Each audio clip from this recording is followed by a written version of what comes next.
మాకు సోయి ఉన్నది. ఇవన్నీ ప్రాజెక్టు కావాలని చెప్పి తెలంగాణ ప్రజానీకం కోరుకుంటే ఇందులో ఎజెండాలో మేడిగడ్డ కూడా పెట్టడం జరిగింది. ఈ మేడిగడ్డ ప్రాజెక్టు వల్లే కదా, కాళేశ్వరం ప్రాజెక్టు వల్లే కదా ఇంత భూమికి బరువు పంట పండింది. ఈరోజు 18 నాడు సమావేశం ఏర్పాటు చేసి ఎక్కడ ఏర్పాటు చేసిండ్రు? తెలంగాణలో, అది హైదరాబాదులో. తెలంగాణ గడ్డ మీద నిలబడి తెలంగాణ ప్రాజెక్టు క్యాన్సిల్ చేస్తామంటే ఎంత ధైర్యం వీళ్ళకు? ఇప్పుడు ఏ ధైర్యం తీసుకొని వస్తుండ్రు? ఎవరు ఎన్నుకుని నడిపిస్తున్నారు? అంటే తెలంగాణ గడ్డకొచ్చి మీ అన్ని కూడా రద్దుపరుస్తాం అంటే మళ్ళీ తెలంగాణ ఎడారి కావాలి, ప్రాజెక్టులను ఉడకపోవాలి, నీళ్ళని కూడా చక్కగా పోయి మళ్ళీ ఆంధ్ర చేరాలి. ఇదేగా 40-50 సంవత్సరాలు దరిద్రం మళ్ళీ తీసుకొచ్చే ప్రయత్నంలో భాగంగా ఈరోజు అప్పటి నుంచి మనకు కేంద్ర ప్రభుత్వం నష్టం చేసింది, ఆంధ్రప్రదేశ్ నష్టం కూడా తెలంగాణ నష్టం చేసింది. మళ్ళీ ఇప్పుడు కేసీఆర్ ముఖ్యమంత్రి లేడు కాబట్టి మళ్ళీ ఈరోజు రద్దు చేసి మళ్ళీ గత ఏడాది ఎట్లా ఉందో ఆ ఏడాది తీసే ప్రయత్నంలో భాగమే ఈరోజు 18 నాడు ఏజెండా. ఇది రేపు పార్లమెంట్ నడుస్తుంది. పార్లమెంట్లో కాంగ్రెస్ పార్టీ ఎంపీలు ఉన్నారు, బీజేపీ పార్టీ ఎంపీలు ఉన్నారు. తెలంగాణ పుట్టిన 17 మంది ఎంపీలు కూడా రేపు పార్లమెంట్కి అటెండ్ అవుతారు. దీనికి సమాధానం చెప్పుకుంటే దీనికి సమాధానం చెప్పేసి 18న జరిగే ఎజెండాలో ఈ ఐటెం తీయకపోతే రేపు తెలంగాణ సమాజం మిమ్మల్ని క్షమించదు. డెఫినెట్గా మా బీఆర్ఎస్ పార్టీ రాజ్యసభలో వస్తే మేము కూడా మాట్లాడతాం. ఈ 18వ తారీఖు నాడు జరిగే ఎజెండాలో తెలంగాణ ప్రాజెక్టులు రద్దు విషయం అనేది క్లియర్గా ఎజెండాగా తీయకపోతే మాత్రము తెలంగాణ సమాజం మళ్ళొక్కసారి రోడ్డుల పరిస్థితి. ఈ ఎక్కడైతే సమాచారం పడుతుందో డెఫినెట్గా మేము దాన్ని ముట్టడించే ప్రయత్నం కూడా చేస్తాము.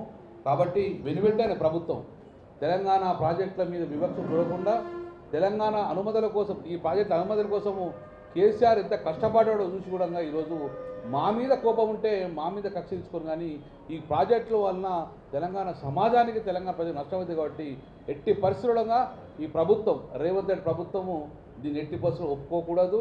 ఎట్టి పరిస్థితులు బీజేపీలో ఒప్పుకోకుండా ఎజెండాలు ఐటెం తీస్తేనే తెలంగాణ సమాజం లేకుంటే తెలంగాణ సమాజం మొత్తం కూడా భగ్గుమనే ప్రయత్నం చేస్తుంది. తెలంగాణ ప్రజల పక్షాన ఇవన్నీ అనుమతులు తీసుకొచ్చి ప్రాజెక్టులు కంప్లీట్ చేసిన పార్టీగా మా ప్రజల పక్షం డిమాండ్ ఎత్తున్నాం. వెంటనే ఎజెండాలకు వెళ్ళి ఈ ఐటెం తీయాలని చెప్పేసి చూడంగా మా ప్రధానంగా demand. Thank you very much. పేరున నమస్కారాలు.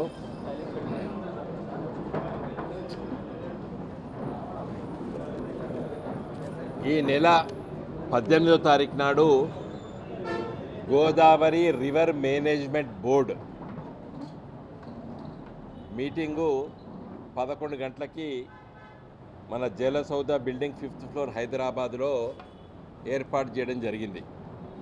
మనకందరికి తెలుసు, గోదావరి రివర్ మేనేజ్మెంట్ బోర్డు అనే సంస్థ ఆంధ్రప్రదేశ్ రాష్ట్ర విభజన జరిగినప్పుడు, మన తెలంగాణ రాష్ట్రం ఏర్పడ్డప్పుడు పార్లమెంటు చేసినటువంటి చట్టంలో ఇది పొందుపరచడం జరిగింది.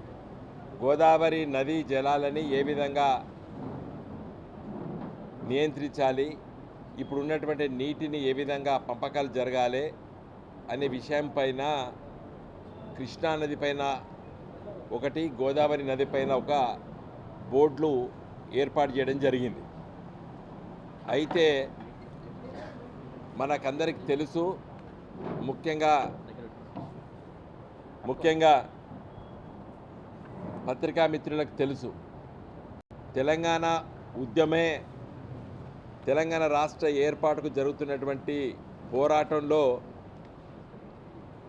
నీళ్లపైనే ఒక పెద్ద సమస్య ఉండే.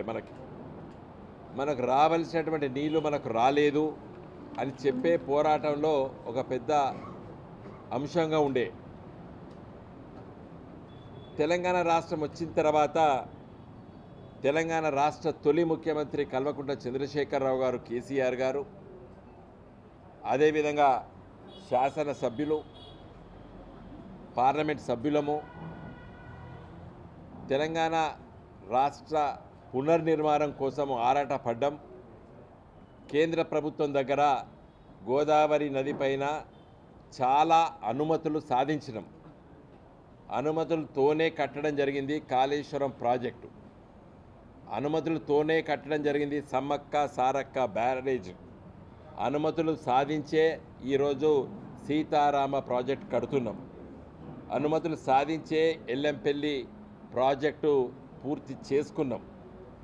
అయితే చాలా ఆశ్చర్యకరమైన విషయం ఏంటంటే ఆంధ్రప్రదేశ్ రాష్ట్ర ప్రభుత్వము, చంద్రబాబు నాయుడు ముఖ్యమంత్రి ఈరోజు ఈ అనుమతులన్నీ రద్దు చేయాలని, అంటే గోదావరి నది పైన తెలంగాణ రాష్ట్ర తొలి ముఖ్యమంత్రి కల్వకుంట్ల చంద్రశేఖరరావు గారి నాయకత్వాన రాష్ట్ర ప్రభుత్వము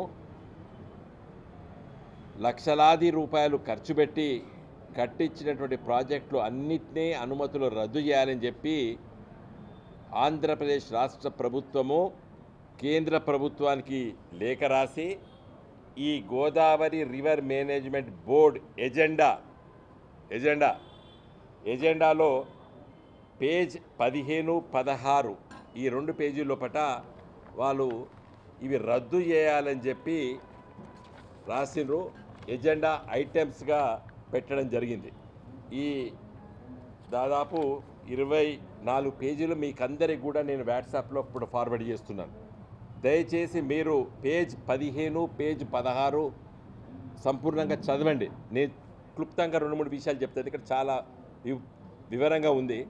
ఇది విలేకరుల సమావేశం కాబట్టి నేను ఈ ఎజెండా ఐటెం మొత్తం 21 పేజీల ఎజెండా పేపర్స్ మీకు పంపిస్తున్నాను. పేజ్ 15, 16 చదవండి. పేజీ 15లో ఆంధ్రప్రదేశ్ ప్రభుత్వం ఎజెండా, అంటే ఎజెండా ఎవరు పెట్టించారు? ఆంధ్రప్రదేశ్ రాష్ట్ర ప్రభుత్వం లేఖ రాస్తే కేంద్ర ప్రభుత్వము ఈ ఎజెండా ఐటెంగా పెట్టింది. ఏం పెడతారు?